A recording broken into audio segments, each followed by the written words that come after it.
Ajá. Yo me imagino que una aplicación puede tener diferentes procesos, pero estos procesos no necesariamente tendrían que ser ejecutados en un mismo procesador. No sé si me está entendiendo lo que le digo, ¿no? Entonces, tal vez, bien lo que dijo su compañero, podemos tener nosotros, fíjese, un sistema que tiene diferentes procesos. ¿No? Hay procesos para ejecutarse, ¿no? Estamos hablando de procesos. Pero evidentemente este concepto de computación distribuida nos dice de que es posible que nosotros tengamos, la necesidad de agarrar este proceso, por así decirle, ¿no? Y ejecutarlo en un procesador, ¿no? Pero luego también podríamos agarrar nosotros ¿no? Este otro, digamos así, proceso, ¿no? El que está acá, y este otro, ¿no? Vamos a ver aquí, y este otro, y procesarlo en otro, obviamente ejecutarlo en otro procesador. Entonces, si usted se da cuenta, estamos frente a qué cosa? A un sistema que tiene N procesos, pero no todos esos procesos usan el mismo procesador. Entonces, podemos nosotros tener a la vez qué cosa? Un conjunto de procesadores donde vamos a compartir la carga de procesamiento, ¿no? Entonces, en ese sentido, esa computación distribuida, ese concepto se aceleró ¿cuándo? En los 90, ¿no? Entonces, tal vez algunos de ustedes no habían nacido al inicio, 90, 91, pero fíjese que con este concepto de computación distribuida fue que ya estos lenguajes comenzaron a trabajar, ¿no? Estamos hablando de Delphi, estamos hablando de el C++, que tuve la oportunidad de programar en C++ también, no mucho, pero sí programé, y también está el famoso Visual Basic, ¿no? Al menos el de hoy, ¿no? Hablando de esa computación distribuida, ¿no? Entonces, básicamente, así se generan estos lenguajes. Hoy en día, pues, los más conocidos, ¿no? Como Java, PHP, Python, Ruby también con mucha potencia, evidentemente, y decirles que en todos estos se pueden desarrollar aplicaciones de inteligencia artificial, básicamente, ¿no? Porque hay librerías especiales para estos lenguajes que les permiten esa potencia, ¿no? Y bueno, después ya arriba de eso ya han surgido otros como Scala. Este es un poderoso lenguaje también que abraza el paradigma de programación funcional, por si acaso, y también, ¿no? Son varios lenguajes, ¿no? Que abrazan esa concepción de la programación funcional, ¿no? Entonces es un leve repaso de esta partecita para que usted la vaya conociendo. Esta laminita es lo mismo, vamos a ir saltándola, solamente enfatizarle de que los lenguajes no nacieron de la noche a la mañana. Estos que usted ve ahora, muy potentes por cierto, ya tienen sus antecedentes, ¿no? El JavaScript viene del Java, el Java tiene su influencia en el ADA tiene su influencia en el Algol. Entonces usted puede notar, por ejemplo, hay unas concepciones antecesoras, ¿no? Estamos hablando así, ¿no? En este sentido, ¿no? Ahí, ¿no? Por ejemplo, así, ¿no? Y si hablamos de Python, pues Python tiene cierta influencia en Java, ¿no? Entonces, pero también en Python influyó Haskell, ¿no? Entonces, y Scala, que es muy potente, fíjese que viene de una raíz bien pura orientada a objetos, porque Smalltalk es orientado, ¿no? Y evidentemente también Scala ha sido influenciado por Haskell, ¿no? Y Haskell es meramente funcional, por si acaso, meramente funcional. Entonces, si usted ve Scala, tiene la concepción de programación funcional, pero también tiene la concepción de la programación orientada a objetos, por Smalltalk, ¿no? Entonces, cuando hablamos de Scala, que es un lenguaje hecho puramente para programación funcional, pero sin duda en algunos aspectos él tiene alguna sintaxis de orientado a objetos, ¿no? Entonces, eso es muy importante que podamos irlo comprendiendo, ¿ya? Bueno, ahí ya hemos visto algunos comentarios sobre eso, vamos a ir avanzando por el tema tiempo. Eh,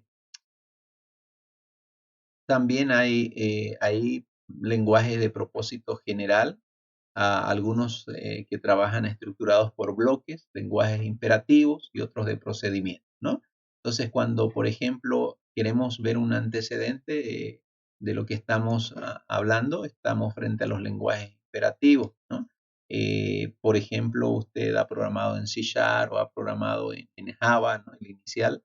Son imperativos, aunque usan orientado a objeto, pero son imperativos. ¿Por qué? Porque usted le dice a la máquina cómo va a procesar.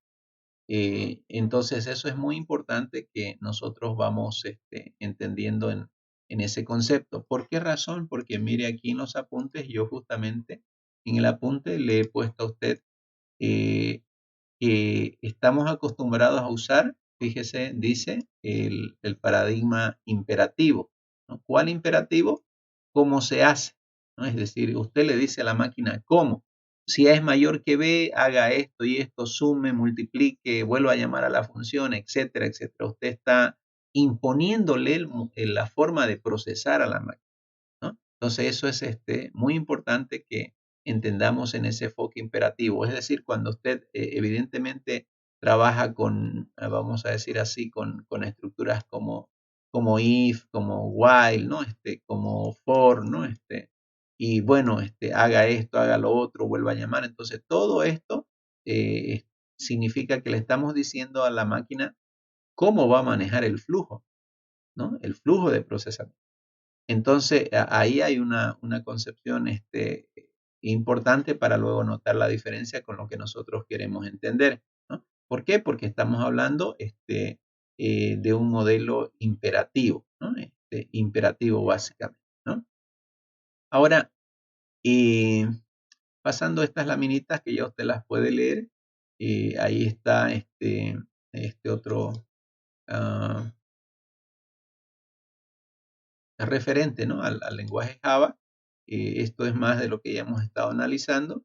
Y acá obviamente ya habla en términos de paradigma. Entonces, aquí, por ejemplo, usted podrá notar los diferentes colorcitos, ¿no? ¿Cuáles colorcitos? Mire, tenemos, por ejemplo, el orientado a objeto, que es uno de los que usted más conoce, en color verdecito. Y acá está el verdecito. Mire, Smalltalk y Scala, si bien tiene mire el amarillito que significa funcional, son lenguajes funcionales como yo le he dicho, pero Scala es como un mix, ¿no? Un mix, eh, como un mix entre el orientado a objeto y el funcional. Pero si usted verá, tiene más de funcional que de orientado a objeto. ¿Puede verlo ahí? Entonces, y Scala es por excelencia. Ya usted lo va a chequear. Yo he chequeado algunas programitas ahí. Entonces, los lenguajes que son, digamos, con tendencia a programación funcional, están Prolog, en el que yo usé para una tesis también, se usa Prolog. Está Lisp, si se fija, que da origen a Eclipse. Esquema es puramente funcional. ML, Haskell, puramente funcional. Clean. Pero cuando vamos a escala, ahí interesante, es un mix entre qué cosa, entre dos paradigmas, ¿no? Entre el paradigma funcional y el paradigma orientado a objetos, ¿no? Ok, entonces lo mismo pasa, miren, en Python, ¿no? La influencia que Python tiene, por un lado, en el tema de Java, ¿no? Ahí está el colorcito, pero si se fija también, Python en cierta forma tiene nomás algo de imperativo, porque comienza con un celestito, algo así. Imperativo significa que Python le dice nomás a la máquina, al procesador, cómo va a procesar cómo va a realizar los procesos, cómo lo va a hacer, ¿no? Entonces, una mezcla con orientado a objeto y últimamente también está permitiendo la programación funcional. Como se dice, les añaden librerías para que el lenguaje no deje de ser usado por la comunidad de programadores, por un lado, y por el otro lado, pues satisfaga las necesidades, ¿no? de los programadores. Entonces, cuando usted ve, por ejemplo, este otro JavaScript, que es puramente scripting, ¿no? Básicamente. Entonces, en ese sentido es que usted ve que los lenguajes últimos, pues evidentemente algunos son un mix de los anteriores, básicamente. Pero si usted quiere aplicar la programación puramente funcional, por excelencia tenemos al Haskell y tenemos al Clean, ¿no? Básicamente. Ok, entonces ahí yo quisiera que usted en el chat me responda qué lenguajes hasta hoy de esa lámina que usted ha visto cree que son meramente del paradigma funcional. A ver, vamos a ver ahí donde usted está. Indíqueme, a ver, vamos ahí al chat, ¿no? ¿Qué lenguajes? Vamos a ver, correcto. ¿Qué lenguajes son puramente funcional, es decir, en base al paradigma funcional? A ver, le pondré otra vez la laminita para que usted me pueda ir respondiendo en el chat. Fíjese, el colorcito nos indica. Funcional es el colorcito color bronce o amarillito. ¿Qué lenguajes son puramente funcional? Si yo en el examen le pusiera Clips y Scala, ¿usted me diría que estoy cierto o no?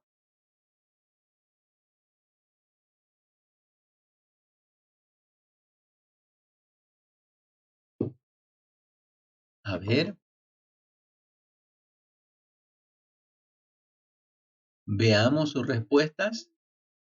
Dice que Prolog, dice Raúl. Gerson dice ML, correcto. Prolog, ML son puramente funcional. Haskell, Clean, correcto. Eso es cierto, Gerson.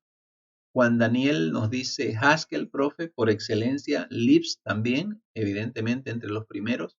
Haskell es más moderno que Lisp, ¿no? Pero tienen el paradigma funcional. Alfredo nos dice ML, correcto. Y Carlos Alberto nos menciona Haskell, ML, Clean, ¿no?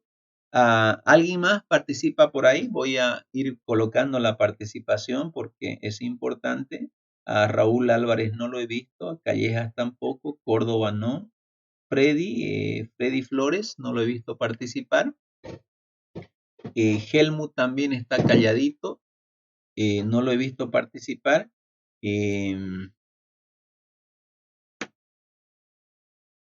No están los otros estudiantes, ¿no? Alexander Morales por ahí dice Lips, profesor, correcto, está bien, vamos a poner la participación de Morales ahí, ¿no? Entonces, ¿de qué estamos hablando? Estamos hablando, como ya mencionamos, y usted también, de estos lenguajes que están fundamentalmente inclinados al paradigma funcional, ¿no? La concepción.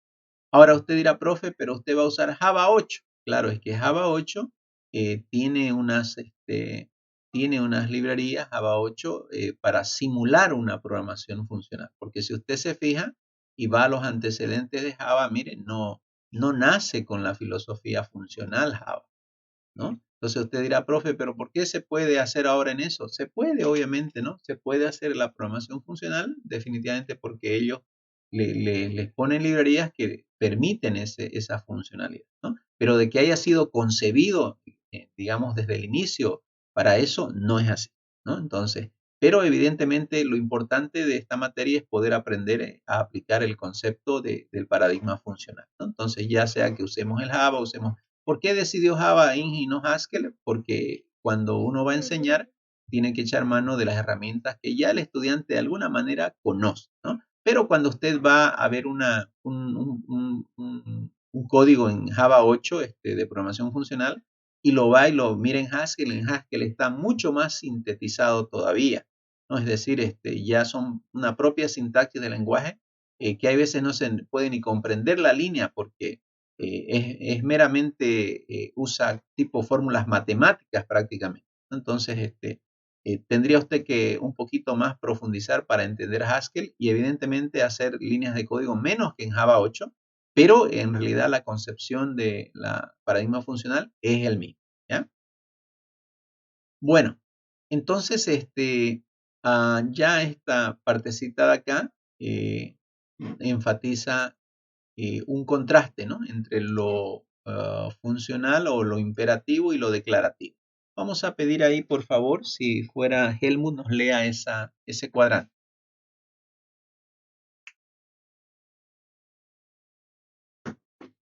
¿Sí? Helmut, por favor.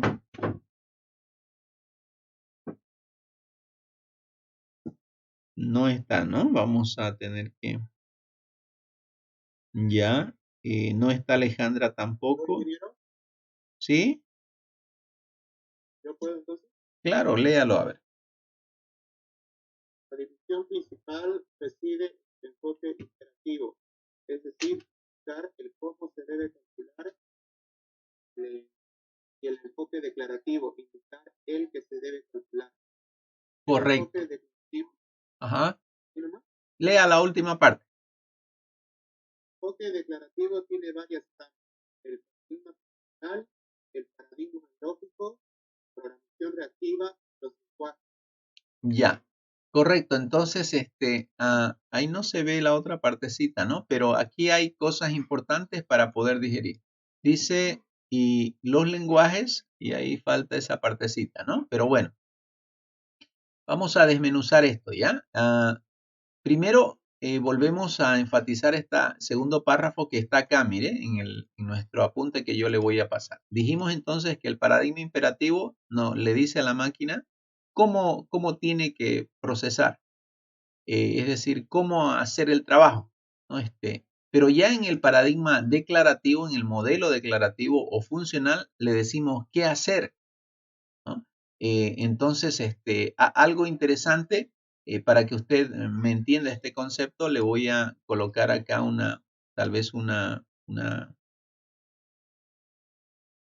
pizarrita para mostrarle ese conceptito ahí, ¿ya? Entonces, mire usted, si yo tuviera una lista de elementos, vamos a decir así, mire, yo voy a colocar aquí una listita de elementos, para que pudieran ser ordenados, tipo vector, por decir, ¿no? Yo tengo un valor 4, un valor 3, no sé, un valor 7, ¿no? Un valor 6, ¿no? Un valor 8, ¿no? Etcétera, etcétera, ¿no? Un valor 1, ¿no? Un valor 2, ¿no? Etcétera.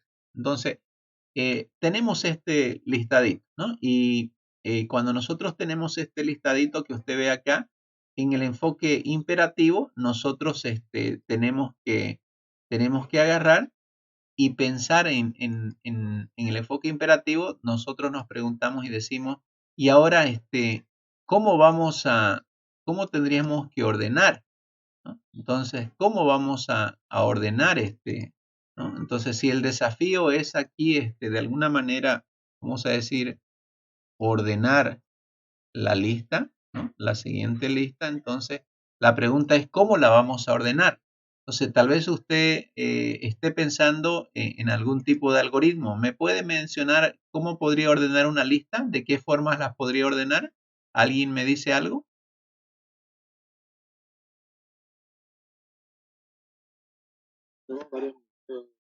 Ya, a ver, un ordenamiento por binario. Ya, puede ser un ordenamiento del tipo binario, correcto. Otro tipo de ordenamiento por selección. Ajá, otro. ¿Perdón? Por inserción. Por inserción, correcto, ¿no? Por inserción, ya. El shell, ya, perfecto. Entonces, ajá, y alguien mencionó el otro día, ¿no? El quicksort, ¿no? Algo así. Entonces, fíjense chicos que todos estos algoritmos que usted ve aquí, toditos, sin excepción, ¿no? Sin excepción, si yo le digo, busquen el código, ustedes van a buscar.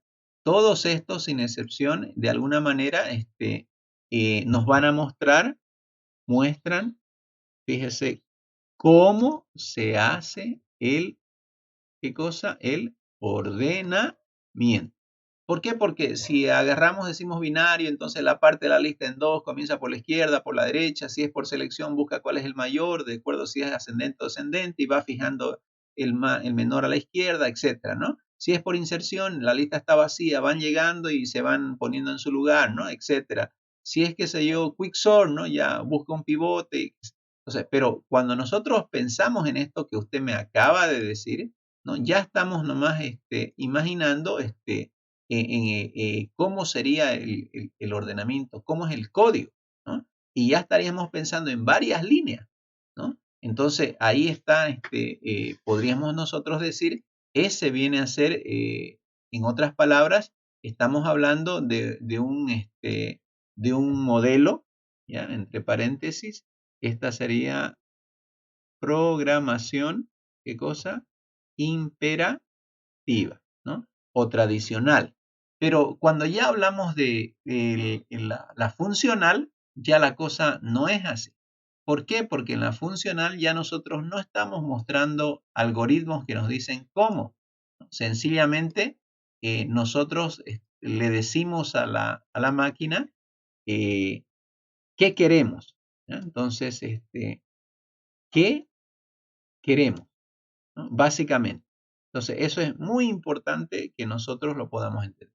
Acá en la programación imperativa, nosotros le decimos a la máquina, como habíamos mencionado, ¿no? Cómo hacerlo, ¿ya? Que es la gran diferencia, mire. Pero cuando ya hablamos de este otro paradigma, que estamos hablando en realidad de dijimos así, de la programación, ¿qué cosa? Funcional, ¿no? Entonces, ahí es muy importante que lo tomemos en cuenta, que en la programación funcional, entonces, chicos, fíjese usted, en la programación funcional, nosotros básicamente le estamos diciendo en este tipo de programación, estamos diciéndole qué queremos. Y la orden, lo que nosotros queremos es que él ordene esta lista. ¿Cómo lo hace? No es nuestro problema. La cosa es que él al final, en este paradigma, nos tuviera que entregar acá, por así decirlo, ¿no? El vector nos tendría que entregar diciendo 1, ¿no? Tal vez, 2, 3, ¿no? 4, ¿qué más hay ahí? Tal vez 6, 8, ¿no? O faltaría creo un 7 y 8, ¿no? ¿Cómo lo hizo? A la programación funcional, eso se encarga de hacerlo la programación funcional. A nosotros no nos interesa cómo lo hizo, ¿no? La cosa es que le dijimos qué es lo que queremos, que ordene esa lista y punto. Y ella tiene que tener en la programación funcional un criterio para ordenar. ¿Cómo lo hace? Internamente ella lo hace y no nos preocupa. En cambio acá nos enseñaron a nosotros, si usted se fija, a rajarnos la cabeza pensando en cómo voy a hacer ahora para ordenar esta lista, ¿no? Entonces, y evidentemente para eso pues nos enseñaron a escribir a nosotros, ¿no es verdad? Un montón de código, ¿no? Un montón de código, tal vez luchando por hacer un código óptimo. ¿Para qué cosa? Para decirle a la máquina cómo va a ordenar esto, ¿no? Pero, sin embargo, en el concepto del paradigma funcional, nosotros decimos qué queremos y ella lo tiene que hacer y punto, ¿no? Entonces, usted dirá, profe, qué hermoso, ¿no? Es más fácil. Sí, cuando usted ya domina la sintaxis, tiene un dominio en un buen nivel, sí se facilita la vida, ¿no? Porque estamos hablando de qué cosa. Estamos hablando de que en la programación funcional, pues podríamos sencillamente tener dos líneas, ¿no? Y en dos líneas nosotros nos evitamos evidentemente lo que en la programación imperativa nos significarían unas 6 o 7 o más líneas, ¿no? Entonces, cuando usted hace una comparación, note la diferencia, ¿no? Y no solo es un tema de línea, es un tema también de código limpio, legible, es decir, se lo nota que realmente es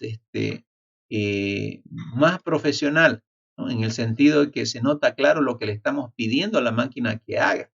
Entonces, algunas veces es hasta más entendible, ¿no? Pero evidentemente, en algunas circunstancias, también es bueno reconocer de que si bien es más fácil cuando usted tiene dominio, pero al principio, si usted no lo comprende, se tarda en desarrollar aplicación, ¿no? Porque obviamente necesita bastante concepto y dominio por parte de usted. Pero al final da su rédito, porque esto es menos tiempo de trabajo, evidentemente, y esto es más tiempo de trabajo. Pero como en cualquiera, este exige más tiempo de estudio al principio, ¿no? Ojo, no vaya a confundir más tiempo de estudio al principio con el tema de menos tiempo en el futuro en el desarrollo ya de aplicación, ¿no? Entonces, eso es muy importante que podamos entender los chicos. Si gustan sacarle ahí un print screen, no hay problema, pero esa partecita, de alguna manera, trata de explicar esta parte. Ahora, lo que podemos hacer ahí es para que usted también no olvide ese comentario. Podemos hacer ahí y nos vamos al apunte, ¿no? Y en nuestro apunte, ahí justamente en esa parte podemos pegar, ¿no? Para que usted tenga ahí un recuerdo de la diferencia que hacemos nosotros, ¿no?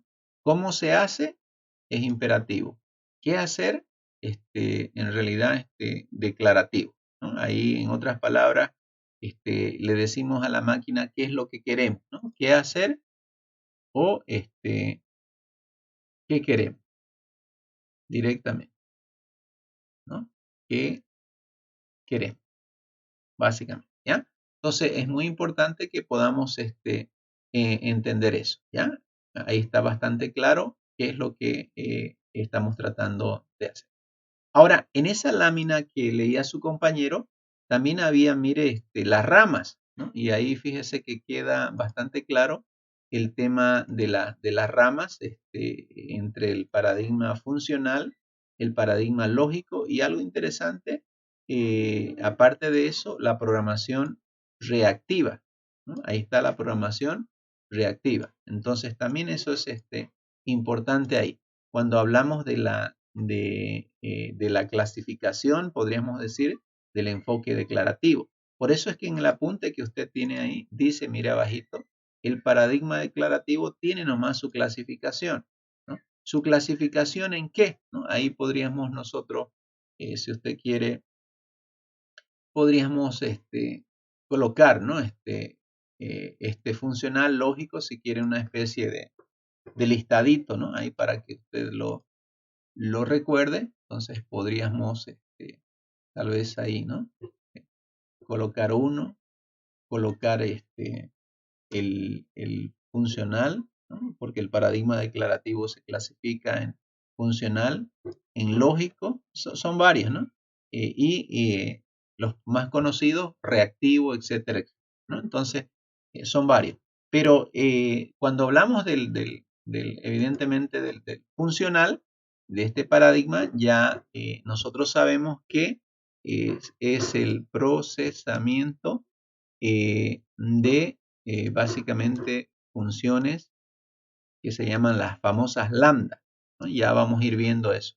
Entonces, el paradigma funcional hace procesamiento de funciones lambda, ¿no? En cambio, el paradigma lógico, ¿ya? Ahí hace un procesamiento, en cierta forma recursivo también, recursivo de lista, ¿ya? Hace un procesamiento recursivo de lista, ¿no? Ese de ahí. Y este tipo de paradigma declarativo reactivo es bastante interesante porque este de acá, este reactivo, si bien usa aspectos también funcionales, ¿no? También usa el tema de patrones, ¿no? Que es muy, muy interesante, ¿no? El tema de patrones en el reactivo. Estos de acá, de función, paradigma funcional, paradigma lógico para el procesamiento recursivo de lista, es sencillo de entender, pero una nueva visión, aparte de eso en el declarativo, está la programación reactiva que se, ¿no? Entonces, sobre esto usted va a encontrar aquí un hermoso comentario que yo se lo voy a sintetizar. Por ejemplo, mire usted, yo voy a abrir el Excel. Mire, estoy aperturando el Excel. Si usted lo ve, dígame por favor, ¿lo estamos viendo, profe, o no lo estamos viendo?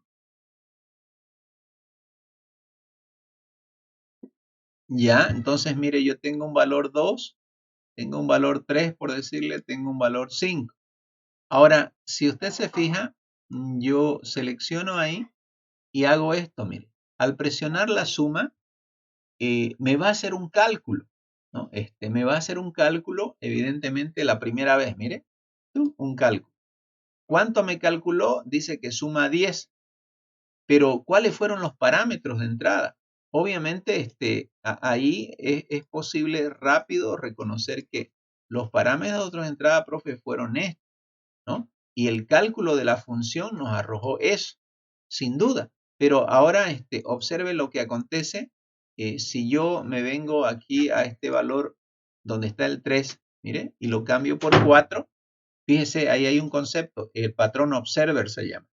Mire, observer se llama. Tras que yo coloco el valor 4, fíjese, ¿no? Coloco el valor 4 y muevo el cursor y reaccionó el resultado. Automáticamente calculó un 11. No tuve que recorrer de nuevo. Fíjese acá, él está observando, ¿no? Altero a valor 3, por decirle, doy tap y mire cómo reacciona, ¿no? Entonces, ese es un ejemplo de la programación reactiva, que él va observando si hay cambio en el entorno, en los parámetros, y ¡poc! Reacciona, ¿no? Entonces, ese tipo de programación es muy, muy, muy interesante, y eso hace referencia a lo que yo les había mencionado en los apuntes, ¿no? Estaríamos hablando del paradigma declarativo en su especialidad, digamos, de reactivo, usando programación funcional y usando patrones, ¿no? Cuando usted va, mire, a esta que lo invito a ir.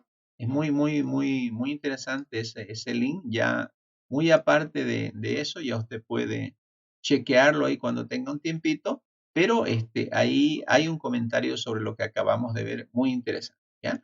Entonces, chicos, ahí está la importancia de este paradigma funcional, que en realidad, diríamos así, es una parte del enfoque declarativo, ¿ya? Entonces vamos a ir avanzando un poco. Ahí está el modelo imperativo, que es el antiguo, ¿no? Y vamos a pedir, si es que estuviera Pereira, nos pueda leer esa laminita, por favor.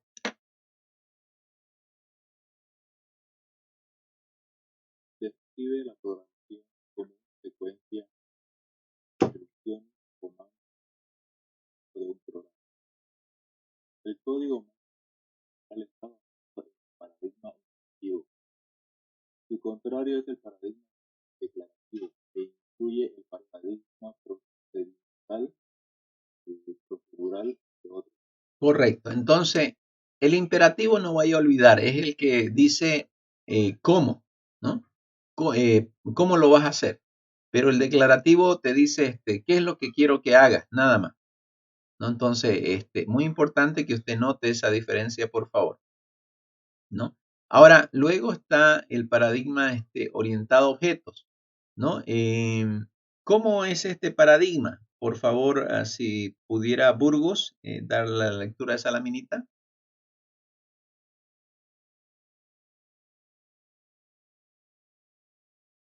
La idea es explorar estados y operaciones en general, o se resuelve comunicando objetos a través de mensajes, programación orientada. Dentro de este paradigma, no formalmente se incluye el basado en objetos, que además posee herencia y subjectos entre objetos comunes C++, Java, Visual Basic, Next, etc. Su ventaja es la utilización de códigos y su facilidad para pensar soluciones a determinados problemas. Correcto. Entonces, ese es el paradigma que no necesita, usted ya lo conoce, ya lo ha usado, ¿no? La ventaja es la encapsulación, el evitar repetir código, y evidentemente se protege la memoria usando las variables encapsuladas, ¿no? En las clases, ¿no? Entonces ahí está.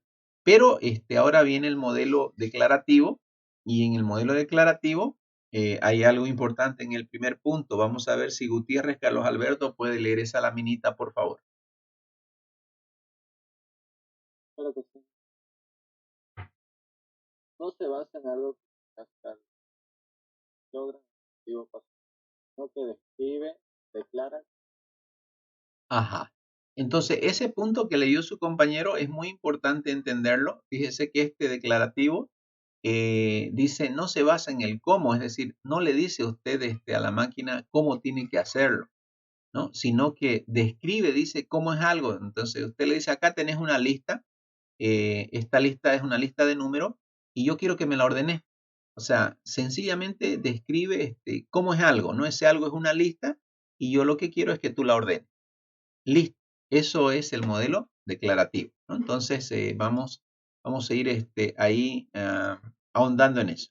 Ahora, aquí, en esta parte, fíjese que este modelo describe propiedades de la solución buscada, ¿no? Obviamente, la máquina no entiende si usted le habla, digamos, con el micrófono y le dice, ahí tenés una lista, ordenámela, digamos, aunque obviamente pudiera ser, pero para que la máquina pueda entender este modelo declarativo, ciertamente tenemos que decirle algunas propiedades. Por ejemplo, si tenés una lista, estamos diciéndole que esta lista tiene alguna propiedad, como decirle es una lista de enteros, o es una lista de string, o es una lista de tal cosa o de objeto, ¿no? Es decir, algunas propiedades. ¿Por qué? Porque luego de decirle las propiedades le decimos ordénela. Entonces, esas son propiedades de la solución que nosotros queremos que él nos dé, ¿no? Entonces, eso es muy importante. Ahí está, dejando indeterminado el algoritmo, dice, es decir, el conjunto de instrucciones que lo haga ella, ¿no? Pero nosotros ya le hemos dicho algunas propiedades, que es una lista de números y que evidentemente pedimos que se la ordene, ¿no? Entonces, ¿cómo lo hace ella? Que ella genere pues sus instrucciones y punto. Con eso ya hemos hablado, ¿no? Ahora, es más complicado de implementar el paradigma imperativo. Yo lo que les había dicho. ¿Por qué es más complicado al principio? Porque usted está acostumbrado a programar con if, con while, ¿no? Está acostumbrado a ese tipo de cosas. Entonces, cuando ya de pronto viene un nuevo modelo de computación, un nuevo modelo, un nuevo paradigma, ahí al principio comprender eso es lo que significa que es más complicado al principio, ¿no? Ahora, tiene desventajas en la eficiencia. Algunas veces sí en la eficiencia en el tema tiempo porque usa mucho recursividad, ¿no? Y habíamos dicho en la clase anterior que algunos problemas son excesivamente recursivos y evidentemente eso trae una desventaja en el tema del tiempo, ¿no? Entonces, pero ventajas también hay en la solución de determinados problemas que se los resuelve de una manera muy profesional, muy elegante, muy óptima, ¿no? Entonces, estamos hablando ya de un nuevo modelo que es el contenido de esta materia, ¿ya? El modelo declarativo. Entonces, eso es importante que usted lo vaya teniendo claro para el primer parcial, ¿ya? Ok, ahí está el paradigma declarativo. Usa bloques de construcción como las funciones, la recursión que ya habíamos hablado, o la equipación de patrones para poder especificar más la solución que su cálculo de bajo nivel, ¿no? ¿Qué tipos tenemos entonces en la programación declarativa? Usted bien ve ahí, estamos hablando de lenguajes funcionales y de lenguajes lógicos, ¿no? Entre los lógicos podríamos mencionar los que ya hemos visto, está famoso Prolog, está el famoso libs también, hay un SP-libs que es lógico. Están los funcionales como Haskell que ya hemos visto ahí y otros. Entonces, pero todos estos chicos, en todos estos lenguajes, usted no va a encontrar if, then, else, while. No los va a encontrar. ¿Por qué, profesor? Porque estamos hablando de un modelo declarativo, ¿no? Yo no le tengo que decir a la máquina cómo ella tiene que hacer. Solamente explico qué le estoy entregando y al final le digo yo qué es lo que yo quiero que ella haga. Hay una gran diferencia entre cómo y qué, ¿no? Entonces, recuerde usted, cuando es cómo, estamos hablando de imperativo. Cuando es qué, estamos hablando de declarativo, ¿no? Entonces, eso es fundamental que lo podamos ir entendiendo, ¿ya? Ahora, Esta laminita ya usted las puede ir chequeando, básicamente, pero ah, ahí ya usted puede un poquito ir viendo, mire aquí en esta parte la clasificación de esto, poniendo la miradita en estos modelitos que habíamos mencionado que se desprenden, mire, del paradigma declarativo, ¿no? Versus el imperativo que es modular, es procedimental, es estructurado. Nosotros tenemos este otro modelo declarativo y obviamente hay lenguajes funcionales, lógicos y reactivos, ¿no? Como en el caso del ejemplo del lenguaje, perdón, de la planilla que le mostré hace un momento, que usa el concepto de programación reactiva, que es un modelo declarativo, donde no le estamos diciendo cómo lo haga, tiene que hacer, sino que le pedimos que lo haga. Entonces, ahí está lo interesante en esta materia, ¿ya? Ahora, en función de eso, ya vamos a saltar algunas laminitas para que usted no se canse mucho, las puede leer nomás. Son al final estilos de programación imperativas y también estilos de programación funcional, ¿no? Ahora, la programación funcional es una importante opción para el desarrollo de software. ¿Por qué? Porque facilita la reusabilidad. Usted dirá, Inge, pero también la programación orientada a objetos facilita la reusabilidad, ¿no? Y obviamente también está el tema de la modularidad, ¿no? Y también obviamente el orientado a objetos lo hace, ¿no? La mantenibilidad, ¿no? Acá el hecho de que sí se pueda corregir fácilmente al final y el tema de la corrección en sí. Entonces, muy importante esos conceptos. Más allá de eso, yo diría que la programación de funcional, cuando usted ya domina la sintaxis, tiene sus ventajas en el sentido de que escribe menos líneas de código, en que no se preocupa usted en que si el índice o el bucle llegó hasta el final, no llegó, si perdió el último dato, no lo perdió, nada que ver, ¿no? Por ejemplo, usted le dice ordene, y en la programación imperativa, si usted recorre para igual desde la posición 1 a la n, y se equivoca y hace hasta la n-1, va a haber un error, índice fuera de rango. En cambio, en esta programación de acá no tiene nada que preocuparse de eso, ¿no? Entonces, tiene sus ventajas, obviamente, en la programación funcional, ¿no? Bueno, ahí están los modelos de cómputo. También usted puede echarle una miradita a eso, si gusta. Viene luego ahí el paradigma lógico, que eso lo vamos a estudiar en la segunda parte, porque no los quiero confundir todavía. Y hablamos de la programación funcional, ¿no? Entonces vamos a pedir ahí que por favor, si estuviera Rojas Gerson, pueda leer esa laminita. ¿Qué es la programación funcional? La programación funcional es un paradigma de programación declarativa basado en el uso de funciones puras sin efectos secundarios. Correcto. Entonces, chicos, ya hay que ir poniendo el ojo ahí. Mire, ya estamos hablando ya de conceptos importantes, ¿no?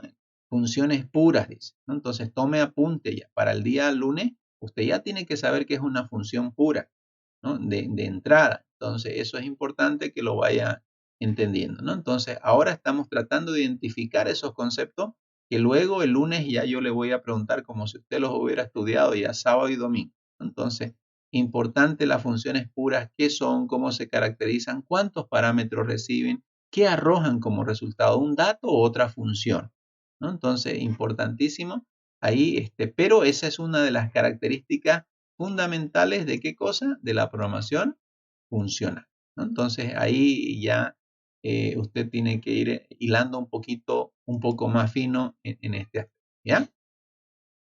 Ok, entonces, una vez ahí, vamos a funciones puras. Mire, ahí hay una pregunta. Y también aquí hay otro conceptito importante, anóteselo, efectos secundarios. ¿Qué son los efectos secundarios? ¿No? Dentro de la programación funcional. Y este concepto de efectos secundarios también usted lo puede ver en otros lenguajes de programación. Todo el mundo quiere evitar los efectos secundarios, es decir, que una función que haga algo y de pronto hace algo, pero modifica otra cosa que no debía modificar, ¿no? Entonces, importante, ¿no? Vaya anotándose esos conceptos, funciones puras, efectos secundarios, ¿no? Búsquelos, estúdielos, porque en internet están todos esos conceptos. ¿Qué es la programación funcional en términos simples? Ahí esta programación usa funciones, ¿no? Que hacen procesar los datos de entrada y retornan una salida, ¿no? Entonces, siempre que la entrada sea la misma, el resultado también lo será, ¿no? Entonces, ese es un concepto que no solamente es en programación funcional, en cualquier otro paradigma también, ¿no? Ahora, aquí sí, en la programación funcional, como usted ve, se enfatiza la evaluación de expresión, ¿ya? Entonces también quiero que ahí en su apuntecito usted se anote esto de acá, ¿no? Evaluación de expresiones, ¿no? Entonces, antes que la ejecución de comando, fíjese que en la programación tradicional nosotros nos rajábamos por que los comandos estén bien escritos, las líneas de código, la sintaxis, nuestra lógica, que no falle nada, ¿no? Para ejecutar. Entonces se centraba mucho en la ejecución. Ahora no, se centra mucho en la evaluación de expresiones. Estas expresiones son lo que le decimos a la máquina, hágalo. Usted hágalo, le damos el vector, le damos esto, usted ordénelo. Entonces son expresiones que vamos a aprender a escribir. Es decir, la máquina tiene que saber también lo que usted está pidiendo. ¿Cómo? A través de evaluación de expresión.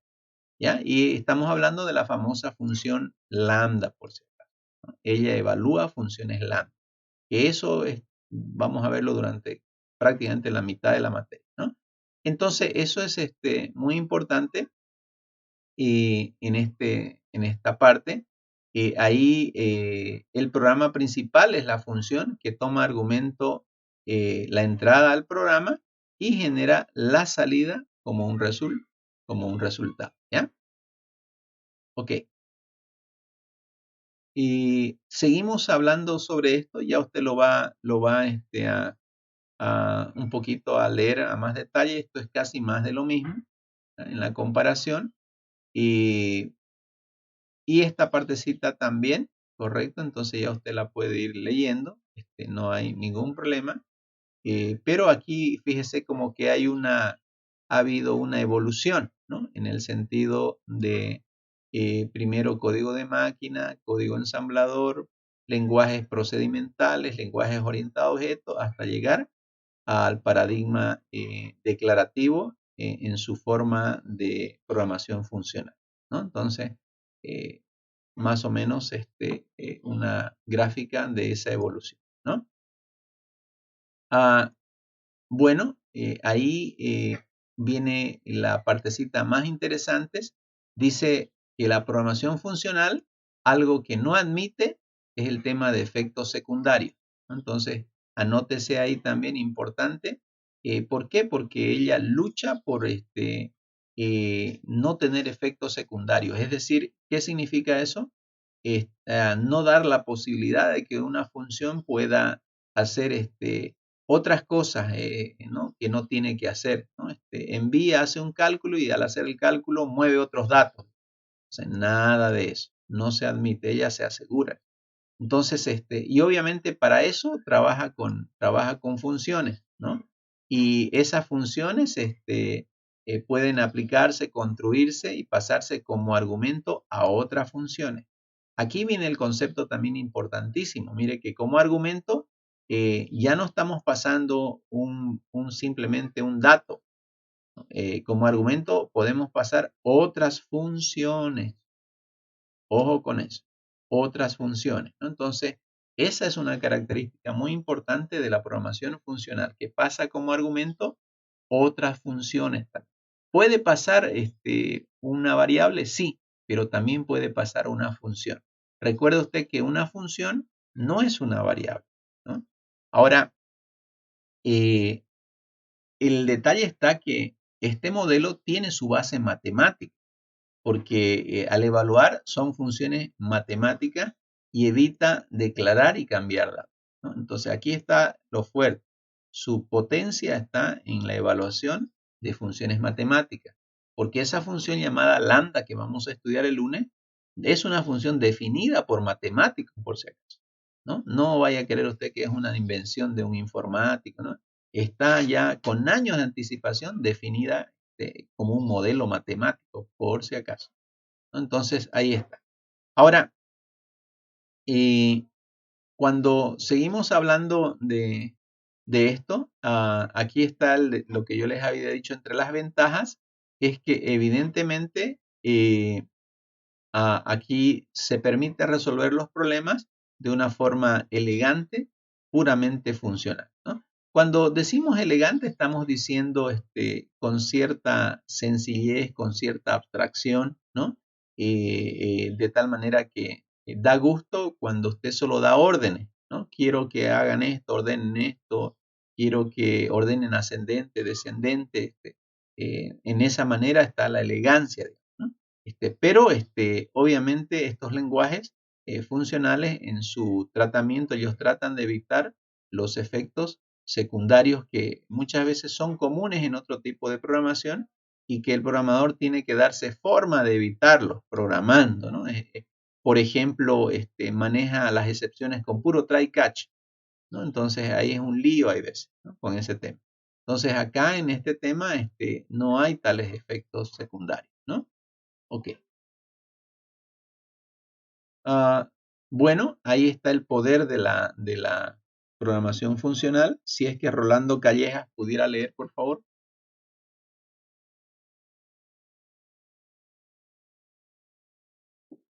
¿Cuál es el poder de la programación funcional?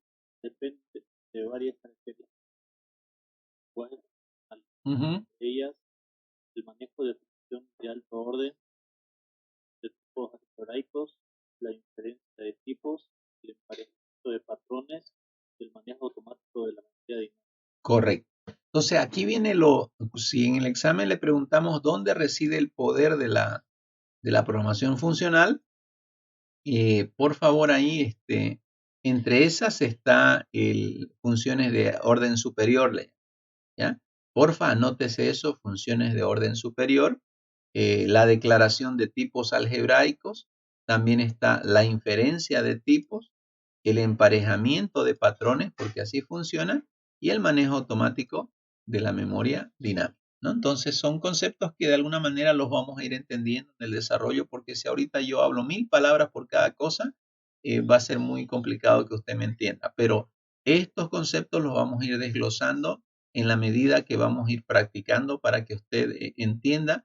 Funciones de alto orden no son las formas comunes de funciones que hemos visto, ¿no? Los diferentes tipos algebraicos tampoco, ¿no? Las inferencias de tipo tampoco, ¿no? Emparejamiento de patrones. Si bien conoce el concepto de patrón, pero ahora vamos a ver cómo empareja, cómo hace ese emparejamiento la programación funcional, ¿ya?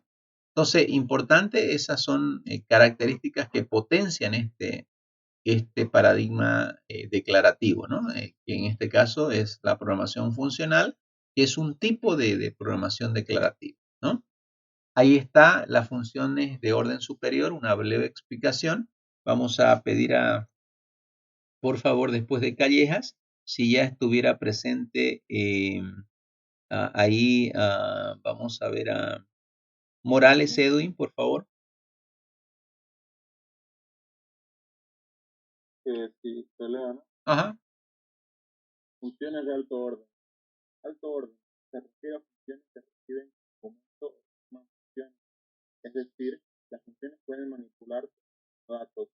Esta característica también es referida como funciones como objetos de primera clase. Correcto. Entonces, importante, ¿no? Fíjese que funciones de alto orden dice que reciben como argumento o retornan, mire, aquí no es retoman, es retornan funciones. Por favor, en su apunte, grábese eso, ¿no? Estas funciones de alto orden no es que reciben como parámetros datos, chicos, o variables con datos. Lo que están recibiendo son funciones y tienen que retornar funciones, ¿ya? Entonces, y esas funciones obviamente las manipula como datos, pero no es que sean datos, ¿ya? Sino que las manipula como datos, ¿no? Entonces, esa es una característica muy importante ahí que tenemos que tener en cuenta. Un momentito, vamos a